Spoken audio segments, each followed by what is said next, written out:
Morning, everyone. Happy Friday to you all. I hope you're all doing okay, and I hope you've had a really good week. It's been lovely to chat to some of you on the phone and see what you're all up to, and really good to know that you're all well. As always, I'm going to go through yesterday's answers. So these are the questions that I gave you yesterday, and the answers are in red here. Why did the author use the words crowds flocked? What does the word flocked suggest about the crowds? So you should have started your answer with to suggest, or these words suggest, to suggest that there were lots of people gathering there, really. So you need to know what the word flocked means. That means lots of people coming to one area. Number two, what was the main difference between the King's coronation and the VE celebration on the 8th of May 1945? So remember, VE stands for Victory in Europe, which is at the top. And the answer is there were more people at the VE celebration than the King's coronation. Find the simile used in the report. The answer is like a narrow, tall island. Number four, what two things are being compared by the simile? The Nelson column and an island. So two things being compared. Number five, why did everything look white, blue, and red? And what were the reasons for those colours? So, you need to know first of all that actually those colours are represent the British flag, Union Jack, which was used for bunting, tablecloths, and flags. And why did everything look that way? Well, because it was VE Day and people were celebrating. Number six, what did these colours symbolise for the country? So in the text it says that people were celebrating for a sense of relief. So you need to have in your answer, what do they symbolise? Well, they symbolise the fact that there was freedom and everyone felt that they were free and there was a sense of relief. Okay, moving on to today's lesson now. I'm just going to recap the text again because there's some more questions on the text, and also it won't harm you to hear the text one more time and it will refresh your memory. Okay, let's have another read. So, victory in Europe. Remember, we're looking at a news report. The streets of London were filled with merry revellers yesterday as the country celebrated Germany's official surrender and the end of the war.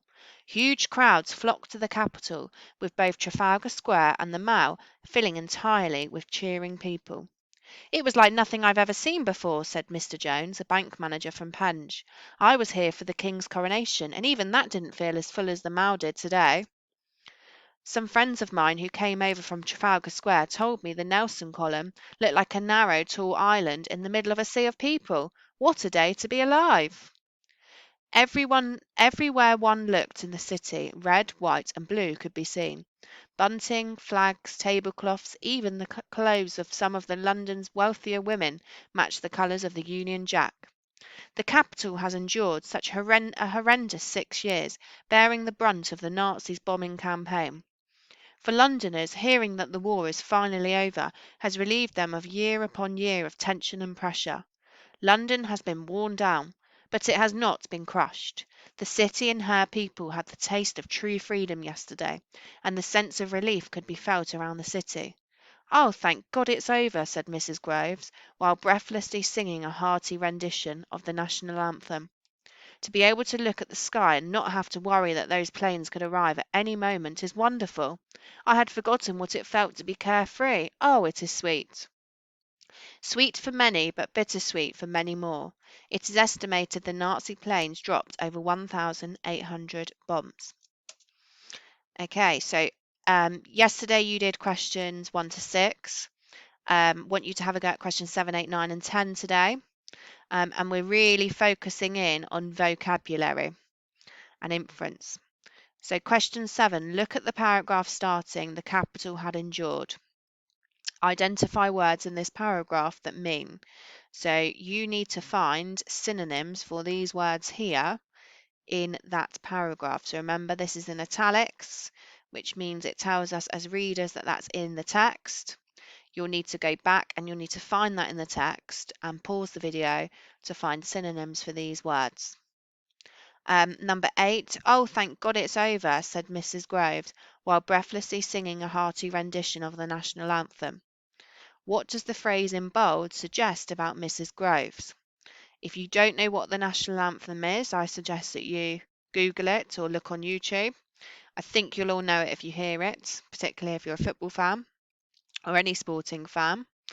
Number 9, what does the phrase "what it felt like to be carefree" suggest about the situation that they had? And number 10, at the end of the report, the author uses the words sweet and bittersweet. What was he referring to? And you might need to go back to the lesson the other day on actually what does the word bittersweet mean to answer that question. These are quite challenging, some of these questions. So, you'll need to really, really look. There are a lot to do with vocabulary and understanding what the words mean. It's Friday, so and I am expecting you to read your own reading books as well. It was lovely last week to see pictures of children reading. I appreciate that the weather's not as nice this week, but reading really, really is a nice calming thing to do.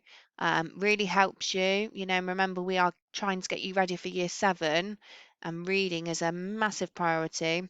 That you need reading in everyday life, and we need to keep reading. Let me know what you're reading. Comment below what you're reading. Let me know how you get on. Send me an eSchools message. But keep in touch. Really good to see people sending in their reading work each day. And just keep up the great work that you are doing. Have a wonderful weekend. I will go through these answers on Monday. And then we'll be starting a new topic next week. Take care and bye bye for now.